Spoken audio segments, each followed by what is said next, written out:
Hola, cage fighting connoisseurs. This is KidNativeBloodyElbow.com, joined by Eugene S. Robinson from France, from Paris, friggin' France. He's in the airport. He's wearing some kind of bizarre hat. That might be bling around his neck. Who knows what's going on? No, this is my earphones. I see. At first, you were turned the wrong way in complete shadow. I didn't know if you'd gotten a gold grill or what. But you know what's happening right now? Let me tell you. On the back of my computer, I have the picture of Mussolini. A big hit in Europe. In America, most people don't care, but I'm getting like dirty looks like every third person. It's great. It's great until you get dragged up into a Le Pen riot. That's what's about. It's great. It's all fun and games. It's all fun and games until you find yourself on a podium with Marie Le Pen endorsing the fascist takeover of France. So we're here. Yes. Yep. And thanks for making it, Eugene. We're here for the UFC Fight Night Nashville Care Don't Care preview. Cub Swanson versus Artem Lobov. I'm already not caring about the main event. I don't know about you. No, I'm a big Cub Swanson guy, so I care. Yes, it's true. But Lobov, what the Cub Swanson was one of those guys who was about to be like Major Tommed, and then somebody said some shit that pissed him off. And then he came back in that last fight he had and just murked the guy. I was like, you know what? Fuck, I'm not leaving. And that was pretty nice. He's won his last couple fights and done it in good order. Had a couple of losses in a row. That loss to Ryan Hall, I'm still a little bitter about. Yeah. Was that pre-drug test busted Ryan Hall or Did Ryan Hall got busted? How did I miss this? I could be talking out of my ass. I hear things. I see. There's nothing official about it. The only scandal is his pizza brawl. That pizza brawl, I remember. Yeah, let me tweet this out before we dive into before we dive deep into the undercard. We're looking. Can you mute it while you're? Oh yeah, mute it. Hey, I'm sorry. Yeah, that's right. Eugene wants everybody to know he really is in the Paris airport. All right, so we've got 3 fights on UFC Fight Pass. This is all happening Saturday Night Live from Nashville. Then we've got 4 fights on Fox Sports 2, the formerly known as Fuel TV, and then we've got 6 fights on Fox Sports 1. So did you get all that, Eugene? I did. Excellent. This Mussolini thing is I'm winning lots of fans here. Seriously, if I drop the computer in the midst, I'm duking it out with somebody. All right, so disclaimer.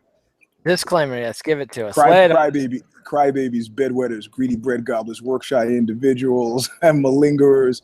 This has less to do with your skills and talents as a fighter and much more to do with your with the marketing heft and weight put behind you by WME IMG. So if we gloss you with a don't care, don't come crying to us. Just fight an exciting fight. It's possible to move from don't care to care. It's happened.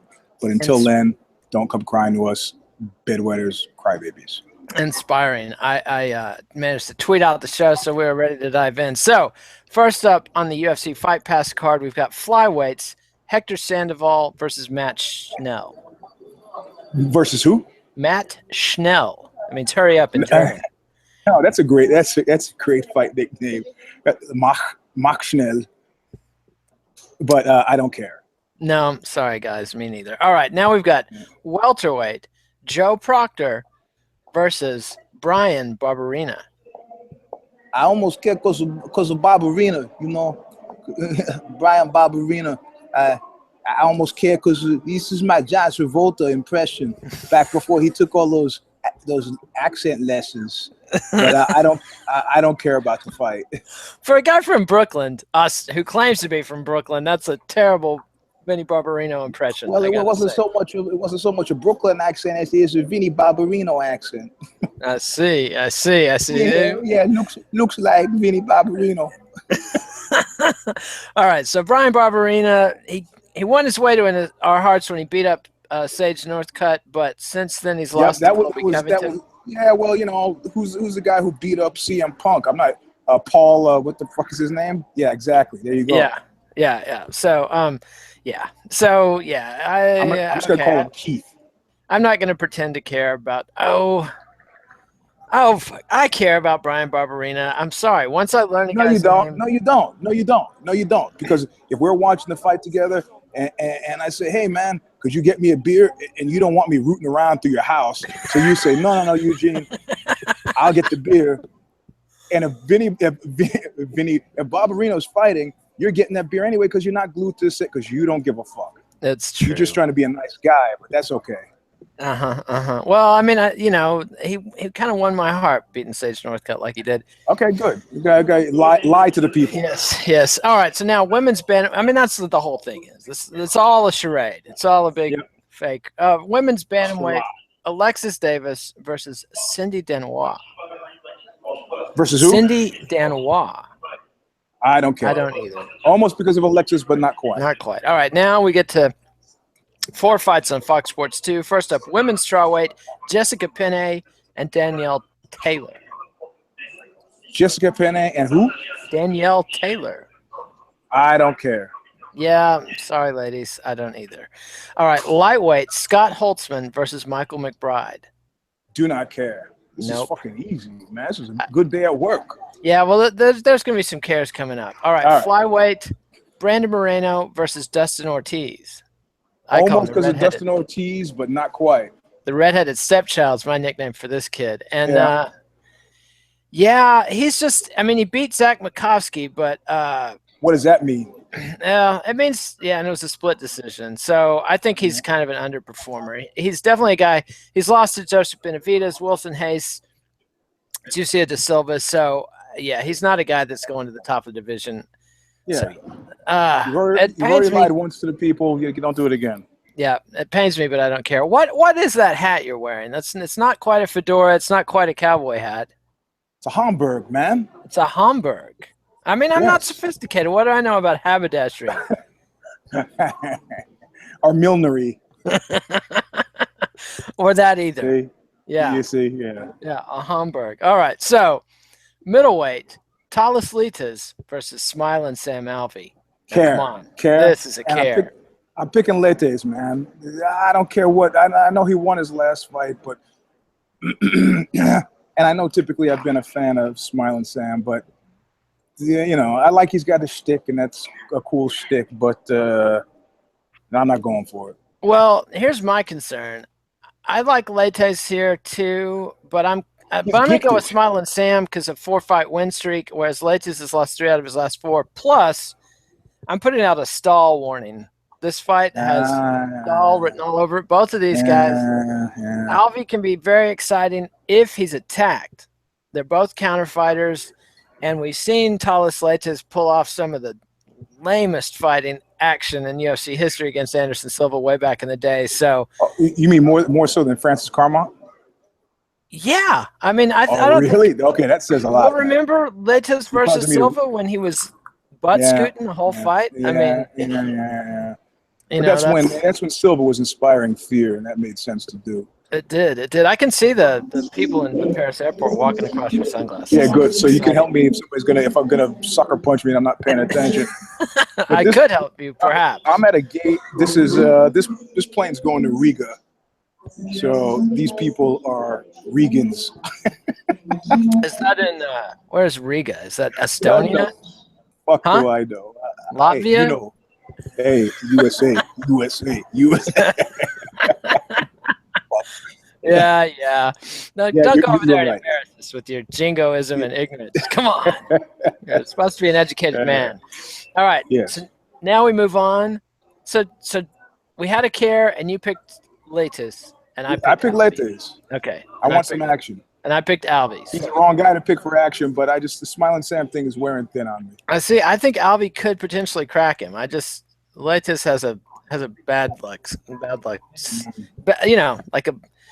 He's got some bad mojo on him. All right, so now we come to welterweight, Mike Perry versus Jake Ellenberger. Ooh, I care. I know you do. Because Jake Ellenberger is one of those guys that when you hear his name, you go, oh, yeah, that's fucking Dark Star. It's like, how could you forget about Dre? How could you forget about Jake Ellenberger post USADA? He's 2-6 in his last 8 fights. So yeah, post USADA. Yeah, that's an ugly thing to be waving around there. I don't know why I keep saying post USADA when I say Jake Ellenberger or Johnny Hendricks. The hat must be it's like too a high. weird.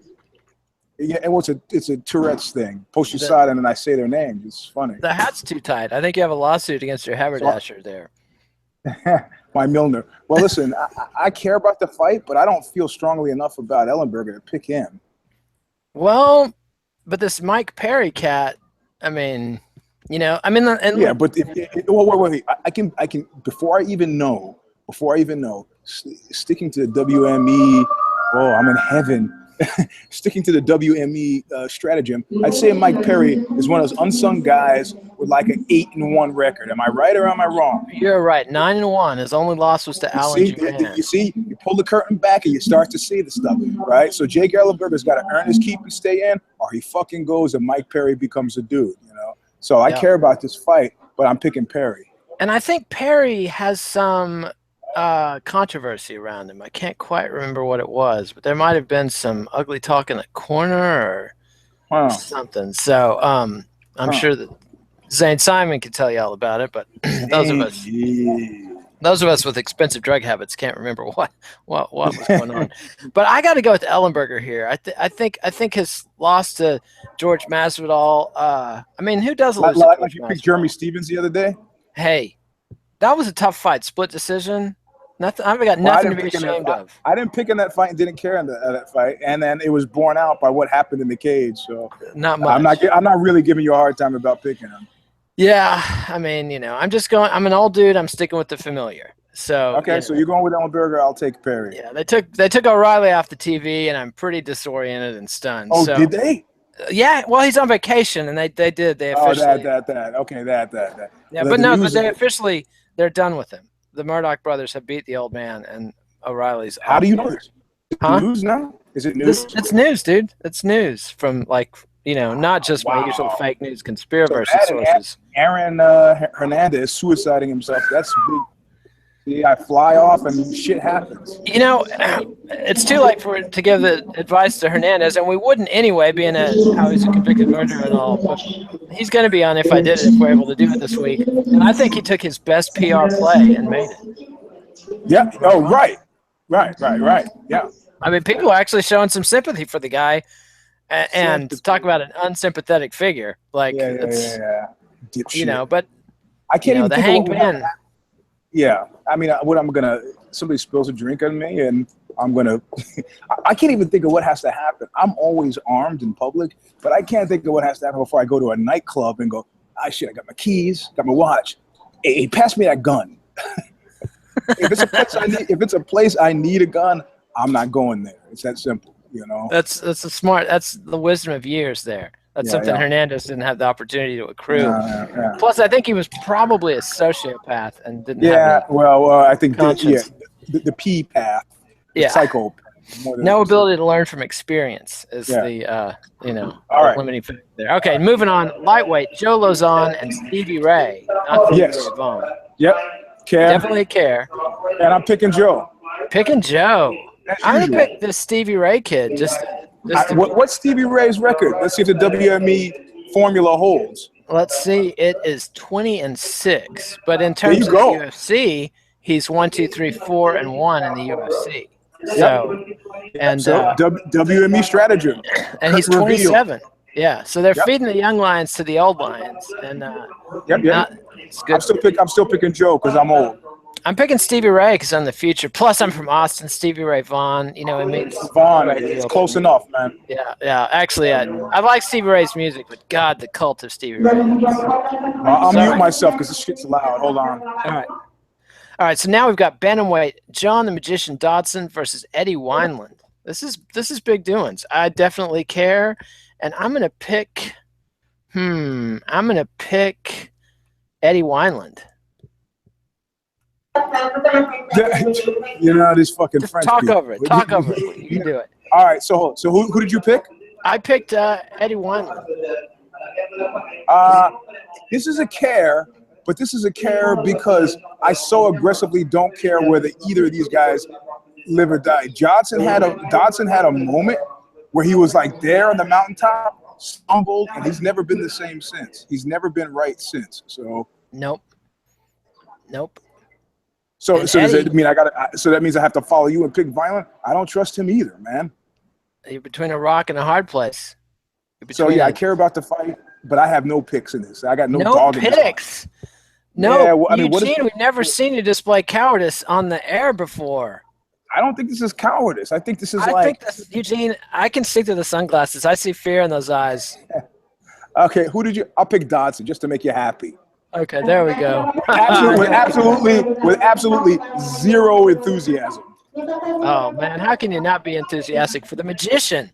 He's here, he's there. Oh, yeah. I'll mute myself because this woman. See what the kind of conditions I have to work under. All right, I should stop sort of talking. Okay, keep going. All right, so light heavyweight Ovince St. Preux versus Marcos Rogerio de Lima. Rogerio who? De Lima. Man, his name is Pizzao. How about this? I'm gonna fuck them both and say I don't care. Ooh. I stopped caring about OSP when he got dispatched by Johnny Boney Joni. I always thought he was one of those guys they kept expecting a lot from, and he just chronically under-delivered. He's 1-4 in his last 5 fights, so it's a reasonable decision. I care, and I'm going to pick Marcos Rogerio de Lima. Pizzao. I got to do it. And now you feel proud of yourself, huh?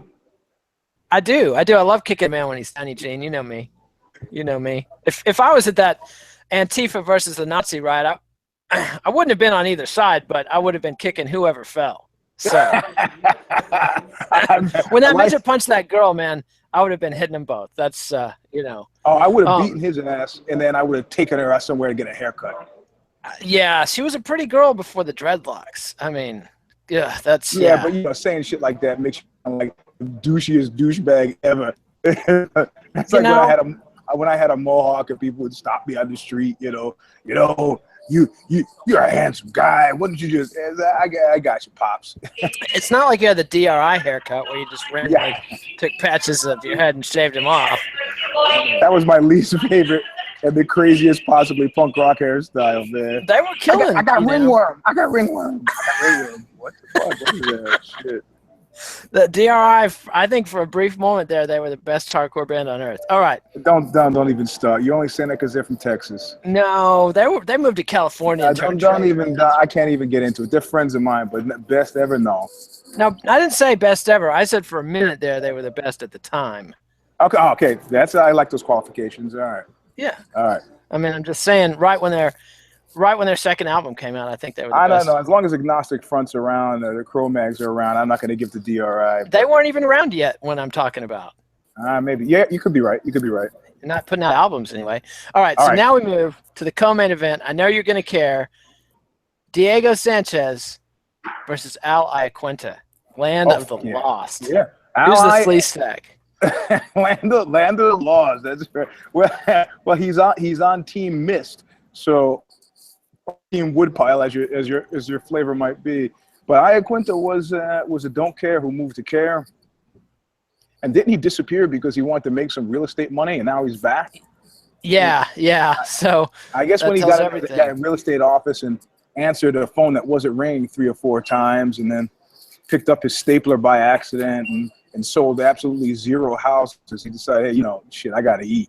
So, and the kid had a 7-1 fight streak going, 4 wins in a row with a split decision over George Masvidal, which was not quite as big a deal in 2015 as it is now, as it would be now. Yeah. But and still, it's high up on the card. It's a co-main. Yeah, I care. You got a pick? Oh, I got to go with Al. Even as rusty as he is, I mean, Diego Sanchez is practically coming from a planet that time forgot, man. Yeah, I know. And I saw some. One of my dudes sent me some pictures and tweeted some stuff to Diego. He's talking misty too, man. But he's blaming marijuana for his problems. Yeah, but he's just. I feel bad. I feel bad when I think about him now. So I think about Diego Sanchez. And, oh yeah, that guy can handle a punch. We're all saying the same thing at this point. Yeah. He's damaged goods. So. Yeah, he's pretty much where you would expect somebody to end up if they put their entire life in the hands of Zuffa.